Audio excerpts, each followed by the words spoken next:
நாளுக்கு நாளு தெரு நாய்களோட அட்ராசிட்டிஸு கொஞ்சம் நஞ்சம் இல்லைங்க. படும் இம்சை குடுக்குதுங்க. அது வந்து நம்ம இந்தியா முழுக்க அந்த இஷ்யூ வந்து நம்ம ஃபேஸ் பண்ணிட்டு இருக்கோம் நாளுக்கு நாளு. அத நேற்று கூட நம்ம ஒரு சம்பவம் பார்த்திருப்போம். மதுரை திருமங்கலத்தில வந்து ஒரு சிறுவன் இரவு நேரத்தில சாலையில கடக்கும் பொழுது ஒரு தெருநாய், ரேபீஸ் வந்த நாய் வந்து ஒரு கடித்து கவ்விய ஒரு சம்பவம் வந்து அது நம்ம நெஞ்சையெல்லாம் பதைபதைக்க செஞ்சுச்சு. ஒரு முதியவர் அங்க அருகில் இருந்தவர் வந்து விரட்டி அடித்ததுனால வந்து ஓடிடுச்சு அந்த நாய். ஸோ அந்த சம்பவம் நம்ம பார்த்திருப்போம்.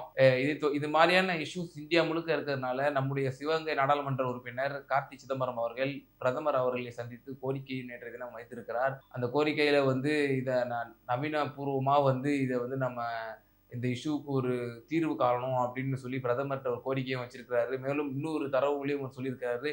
நான் உலகம் முழுக்க ராபீஸ் நாய் கடிகளால வந்து ஏற்படக்கூடிய மரணங்கள்ல இந்தியாவுல தான் 36% மரணங்கள் ஏற்படுது அப்படின்ற ஒரு டேட்டாவையும் வந்து அவர் சொல்லியிருக்காருங்க.